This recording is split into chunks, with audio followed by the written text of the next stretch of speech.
সবুজ নগর হিসাবে যারা দিনরাত্রি পরিশ্রম করে আমাদের যারা এই রাজশাহী সিটিকে পরিচিত লাভ করেছে বিশ্বের দরবারে, সেই পরিচ্ছন্ন আমাদের সহযোদ্ধা আমার ভাই বোনেরা, সকলকেই আমি মাননীয় প্রধানমন্ত্রীর হয়ে এবং আমাদের বিএনপি পরিবারের পক্ষ থেকে এবং সিটি কর্পোরেশনের আপনাদের প্রশাসক হিসেবে আমি শুভেচ্ছা জানাচ্ছি। এই রাজশাহী সিটি কর্পোরেশনের প্রায় ৩৫০০ কর্মকর্তা এবং কর্মচারী বিন্দু যারা রয়েছে, যারা স্থায়ী এবং অস্থায়ী যারাই নিয়োগে রয়েছে না কিনা, আমাকে দায়িত্ব পাওয়ার পরে আমি যেইভাবে আমি আমার ডিজাইন আমার মনে করেছি, আমি মনে হয়েছে যে রাজশাহী এইভাবে করলে ভালো হবে।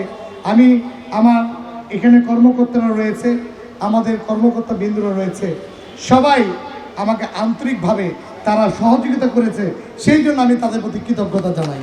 আপনারা জানেন আমি দায়িত্ব নেওয়ার পরেই রাজশাহীতে আমাদের মাননীয় প্রধানমন্ত্রী আপনাদের গত ঈদুল ফিতরে আমরা কিন্তু মাননীয় প্রধানমন্ত্রী তিনার চিন্তা চেতনায়, তিনার ইচ্ছায়, তিনি যে পরিশ্রম করেছেন, তিনি যে মনে করেছেন যে বাংলাদেশে সুন্দর যারা কাজ করে, সুন্দর রাখার জন্য যারা পরিশ্রম করে, তারা শুধু খাটাখাটনি করে কিন্তু তারা সম্মান পায় না।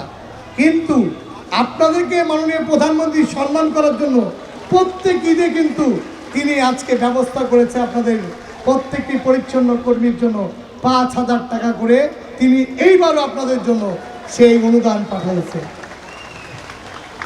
আপনারা লক্ষ্য করেছেন গত ঈদুল ফিতরেও কিন্তু আমরা আপনাদেরকে সবার যারা যারা রয়েছেন এই ১২৩৭ জন, তিনাদেরকে আমরা পৌঁছায় দিতে সার্থক হয়েছি। আমরা কিন্তু আমাদের বর্জ্য ব্যবস্থা আমরা যেন পরিচ্ছন্ন রাখতে পারি, এই বর্জ্য ব্যবস্থা যেন আমরা কখনোই কোনো জায়গায় কোনো সিটি কর্পোরেশনে ১২ ঘন্টার মধ্যে আমরা যেন সমাধান করতে পারি, সেই জন্য মাননীয় প্রধানমন্ত্রী বাংলাদেশের সকল সিটি কর্পোরেশনে বসবাসকারী জনগণকে কথা দিয়েছে। সেই কথার প্রেক্ষাপটে আমরা তিনার কথা রাখতে পারবো না? মাননীয় প্রধানমন্ত্রী বলেছেন ১২ ঘন্টার মধ্যে এই রাজশাহী শহর ক্লিন করতে। আমরা মাননীয় প্রধানমন্ত্রী কথা দিতে চাই, রাজশাহী শহরে ৬ থেকে ৮ ঘন্টার মধ্যে আমরা ক্লিন করবো ইনশাআল্লাহ।